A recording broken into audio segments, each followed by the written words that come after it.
বিসমিল্লাহির রহমানির রহিম। পবিত্র মাহে রমাদানের 23তম দিনে সম্মানিত ইমাম, খতিব, মুয়াজ্জিন এবং অন্য ধর্মের ধর্মীয় গুরুদের নিয়ে আয়োজিত আজকের এই অনুষ্ঠানের সম্মানিত সভাপতি, অনুষ্ঠানে উপস্থিত বিশিষ্ট আলেম মাশায়েখগণ, উপস্থিত অন্যান্য ধর্মের ধর্মীয় নেতৃবৃন্দ এবং ধর্মীয় গুরুবৃন্দ, মন্ত্রিপরিষদের সদস্যবৃন্দ, উপস্থিত বিভিন্ন পর্যায়ের সরকারি কর্মকর্তা বৃন্দ এবং উপস্থিত সকল সম্মানিত উপস্থিতিবৃন্দ, আসসালামু আলাইকুম। আজকের এই ব্যতিক্রম ধর্মী এই অনুষ্ঠানে আপনারা এমন কিছু মানুষ আজকে এখানে একত্রিত হয়েছেন, কোনো বাধ্যবাধকতা ছাড়াই, মানুষ যাদেরকে সম্মান করে, জীবনের অনেক কঠিন মুহূর্তে যাদের কাছে দুটো ভালো উপদেশ বা সঠিক পরামর্শ মানুষ আশা করে এবং পেয়েও থাকে। আজকের এই অনুষ্ঠানে রয়েছেন ইসলাম ধর্মের ধর্মীয় ব্যক্তিত্ব, ইমাম, খতিব, মুয়াজ্জিম সাহেবগণ। উপস্থিত রয়েছেন একই সঙ্গে হিন্দু, বৌদ্ধ, খ্রিস্টান ধর্মের বিভিন্ন নেতৃত্ব, পুরোহিত, সেবায়েত, বিহার অধ্যক্ষ এবং উপাধ্যক্ষ। যে উদ্দেশ্যে আজ আমরা এখানে একত্রিত হয়েছি, ইতিমধ্যেই আপনারা সেটি দেখেছেন, সেটি জেনেছেন, সেটি আপনারা শুনেছেন। সমাজের বিভিন্ন শ্রেণী পেশার মানুষ যারা অর্থনৈতিকভাবে হয়তো বা অনেক ক্ষেত্রে পিছিয়ে রয়েছেন, তাদের জন্য একটি সম্মানী বা আর্থিক সহায়তা কিংবা কর্মসংস্থান সৃষ্টির মাধ্যমে আর্থিক বৈষম্য দূর করে আমরা সবাই মিলে একটু শান্তিতে, একটু ভালোভাবে থাকব। জাতীয় নির্বাচনের আগে আমরা জনগণের কাছে সেই রকমই প্রতিশ্রুতি দিয়েছিলাম। জনগণের রায়, আল্লাহর রহমতে বিএনপি সরকার গঠনের পর ভোটের কালই, নখ থেকে মোচনের আগেই আমরা আমাদের সকল প্রতিশ্রুতি ধারাবাহিকভাবে বাস্তবায়নের কাজ শুরু করেছি। আলহামদুলিল্লাহ, এর জন্য আমি আল্লাহর দরবারে লাখো শুকরিয়া আদায় করি। সম্মানিত উপস্থিতিবৃন্দ, আপনারা দেখেছেন অর্থনৈতিকভাবে পিছিয়ে পড়া নারী সমাজের জন্য আমরা ইতিমধ্যেই ফ্যামিলি কার্ড চালু করেছি। পর্যায়ক্রমিকভাবে এই কার্ড সারা বাংলাদেশে 4 কোটি পরিবারের নারী প্রধান তারা প্রত্যেকে ইনশাল্লাহ পাবেন। আগামী 14ই এপ্রিল তথা 1 বৈশাখ থেকে আমরা ইনশাল্লাহ ফার্মার্স কার্ড বা কৃষক কার্ডের পাইলট প্রজেক্ট চালু করব। ইনশাল্লাহ আগামী 16ই মার্চ দিনাজপুর থেকে শুরু হচ্ছে আমাদের খাল খনন কর্মসূচি। আবারও আল্লাহর কাছে শুকরিয়া, আলহামদুলিল্লাহ, আজ থেকে খতিব, ইমাম, মুয়াজ্জিম এবং অন্য ধর্মের ধর্মীয় গুরুদের জন্য আর্থিক সহায়তা বা সম্মানী কর্মসূচির পাইলট প্রজেক্ট চালু হলো। দেশের প্রতিটি নাগরিকের রাজনৈতিক এবং অর্থনৈতিক ক্ষমতায়ন নিশ্চিত করার মাধ্যমে আমরা আমাদের দেশকে একটি শক্তিশালী ভিত্তির উপরে প্রতিষ্ঠিত করতে চাই, যাতে করে আর কোনো ফ্যাসিবাদ কিংবা তাদের তাবেদার অপশক্তি মানুষের স্বাধীনতা কেড়ে নিতে না পারে, কথা বলার অধিকার কেড়ে নিতে না পারে। আজ এই মঞ্চ থেকেও এরকম একটি কথা বলা হয়েছে যে যারা ধর্মীয় গুরু আপনারা আছেন প্রত্যেকটি ধর্মের, তারা স্বাধীনভাবে যাতে কথা বলতে পারেন সেই বিষয়ে আলোকপাত হয়েছে আজকে এখানে। আমি সবসময় বিভিন্ন সময় আমার বক্তব্যে একটি কথা বলার চেষ্টা করেছি। আমি একজন রাজনৈতিক কর্মী হিসেবে দৃঢ়ভাবে বিশ্বাস করি যে দেশের নাগরিকদেরকে যদি দুর্বল করে রাখা হয় তাহলে রাষ্ট্র কখনোই শক্তিশালী হতে পারে না। এবং সেই জন্যই আমাদের ইচ্ছা, আমাদের দর্শন, আমাদের পরিকল্পনা বাংলাদেশের নাগরিকদেরকে আমরা রাজনৈতিক এবং অর্থনৈতিকভাবে ধীরে ধীরে শক্তিশালীভাবে গড়ে তুলতে চাই, যদি আমরা রাষ্ট্রকে শক্তিশালী করতে চাই। সম্মানিত উপস্থিতিবৃন্দ, ধর্ম বর্ণ নির্বিশেষে প্রতিটি শ্রেণী পেশার মানুষ তথা প্রতিটি নাগরিকের আর্থিক সামাজিক নিরাপত্তা নিশ্চিত করার জন্য সরকার রাষ্ট্রীয় সামর্থ্যের সবটুকু দিয়ে চেষ্টা চালিয়ে যাচ্ছে এবং ইনশাল্লাহ চালিয়ে যাবে। তবে নাগরিক হিসাবে আমাদের প্রত্যেকের রাষ্ট্র এবং সমাজের প্রতি কিছু দায়িত্ববোধ অবশ্যই রয়েছে, যা সম্পর্কে আপনারা কম বেশি সকলেই নিজেরাও ধারণা রয়েছে। নাগরিক হিসেবে আমরা যদি যে যার অবস্থান থেকে রাষ্ট্র এবং সমাজের প্রতি যার যার সঠিক দায়িত্বটি পালন করি, আমি এই দেশের নাগরিক হিসাবে, একজন রাজনৈতিক কর্মী হিসাবে দৃঢ়ভাবে বিশ্বাস করে ইনশাআল্লাহ দ্রুততম সময়ের ভিতরে আমরা রাজনৈতিকভাবে এবং অর্থনৈতিকভাবে একটি সুন্দর স্বনির্ভর আমাদের প্রত্যাশিত বাংলাদেশ গড়ার কাজে এগিয়ে নিয়ে যেতে পারব। সম্মানিত ধর্মীয় নেতৃবৃন্দ, দুনিয়ার কল্যাণের পাশাপাশি আখিরাতের কল্যাণের জন্য প্রার্থনার কথা পবিত্র কোরআনে কারিমে উল্লেখ রয়েছে। ইহকালীন পরকালীন কল্যাণ বিষয়ক নির্দেশনা নিঃসন্দেহে অন্য ধর্মাবলম্বী ধর্মীয় বিধিবিধান অনুযায়ী নির্দেশিত রয়েছে।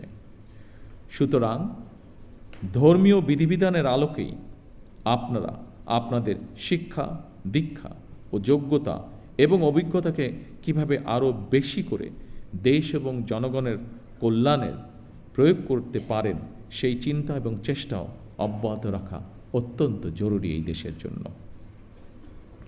অর্থনৈতিকভাবে সমৃদ্ধ রাষ্ট্র মানুষের জীবনে হয়তো আর্থিক স্বাচ্ছন্দ্য নিশ্চিত করে, কিন্তু ধৈর্য, সততা, কৃতজ্ঞতা বোধ, শ্রদ্ধা, আনুগত্য, সংহতি, সহনশীলতা, উদারতা, বন্ধুত্ব, বিনয়, দায় কিংবা দয়া, এই সমস্ত বৈশিষ্ট্যগুলো অর্জন ছাড়া একজন ব্যক্তি মানবিক গুণাবলী সম্পন্ন হয়ে উঠতে পারে না।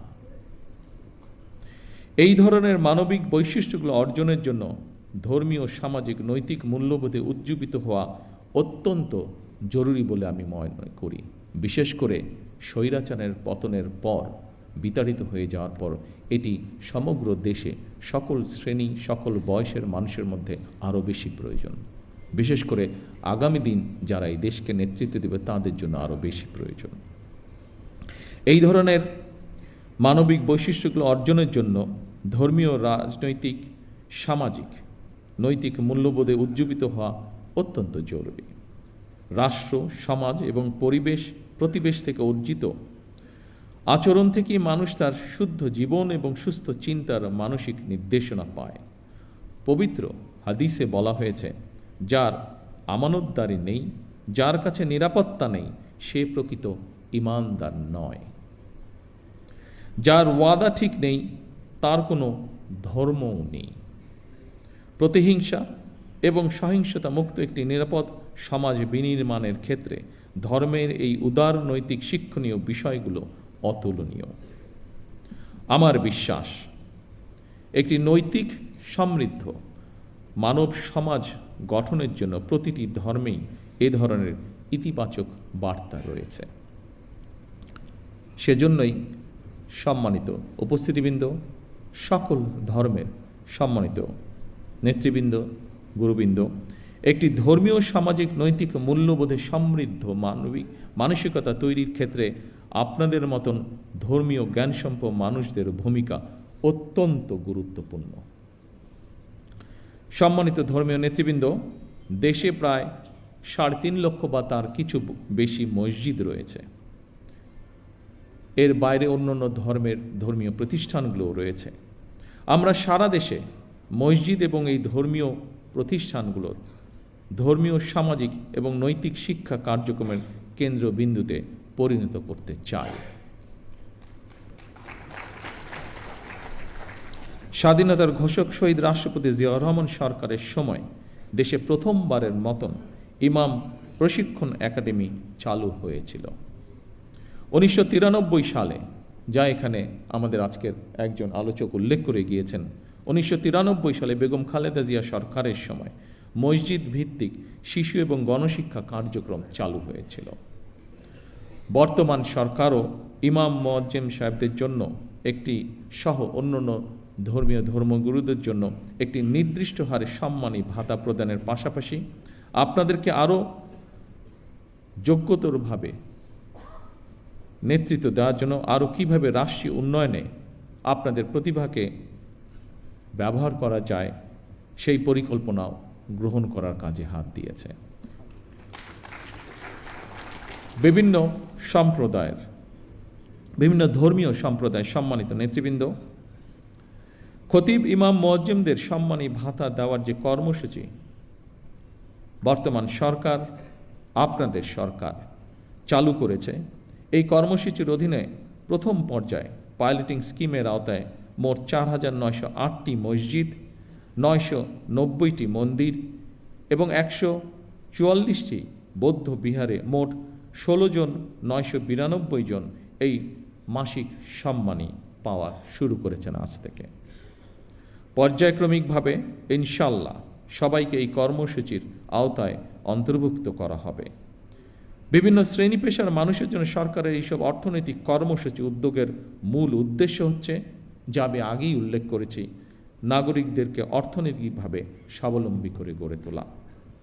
তবে আপনাদের কাছে একটি বিনীত আহ্বান, আপনারা কেউ মসজিদে কিংবা যার যার ধর্মীয় উপাসনালয় দায়িত্ব পালনের পাশাপাশি নিজেদেরকে বিভিন্ন অর্থনৈতিক সামাজিক কর্মকাণ্ডে সম্পৃক্ত করতে চাইলে আপনাদের সেই উদ্যোগ বাস্তবায়নে সরকারের সর্বোচ্চ চেষ্টা থাকবে সহযোগিতা করা। এর বাইরে বর্তমান স্বরাষ্ট্র মন্ত্রণালয় প্রত্যেকটি জেলা এবং উপজেলায় আইন শৃঙ্খলা কমিটিতে একজন ইমাম অথবা একজন খতিব অথবা সেই এলাকার ধর্মীয় অন্য কোনো ধর্মের ধর্মীয় গুরু, তাদেরকেও আমরা সিদ্ধান্ত নিয়েছি একজন সদস্য আমরা রাখব। সম্মানিত উপস্থিতিবৃন্দ, আমরা আজ সব ধর্মের মানুষ একসঙ্গে বসেছি, এক কাতারে বসেছি। এটিই আমাদের বাংলাদেশের আবহমান কালের ঐতিহ্য। কেউ যেন আমাদের মধ্যে বিভেদ সৃষ্টি করতে না পারে। মুসলমান, হিন্দু, বৌদ্ধ, খ্রিস্টান, আমরা সবাই মিলে ইনশাল্লাহ একটি শান্তিময়, শান্তিপূর্ণ বাংলাদেশ গড়ে তুলব একসাথে। সকলের জন্য আমরা গড়ে তুলব একটি নিরাপদ রাষ্ট্র, একটি নিরাপদ সমাজ, যা প্রতিটি শ্রেণী পেশার মানুষের কাম্য।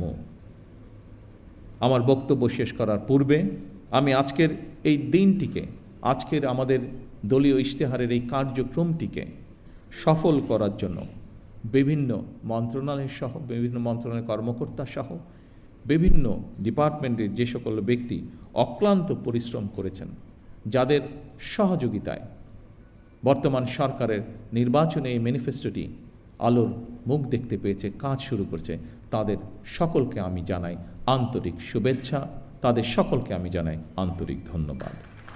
পরিশেষে আসুন আবারও আমরা আজকের এই অনুষ্ঠানের মাধ্যমে শপথ গ্রহণ করি, আমাদের এই প্রিয় বাংলাদেশকে আমরা একটি এমন দেশ হিসেবে গড়ে তুলব যেখানে আমরা সকলে, প্রতিটি ধর্মের মানুষ, প্রতিটি শ্রেণী পেশার মানুষ, আমরা শান্তিতে বসবাস করতে পারি। সকলকে একসাথে নিয়ে আমরা যাতে দেশকে গড়ে তুলতে পারি, এই হোক আমাদের শপথ, এই হোক আমাদের প্রত্যাশা। সকলে ইনশাল্লাহ ভালো থাকবেন, সকলে ইনশাল্লাহ সুস্থ থাকবেন। আল্লাহ হাফেজ।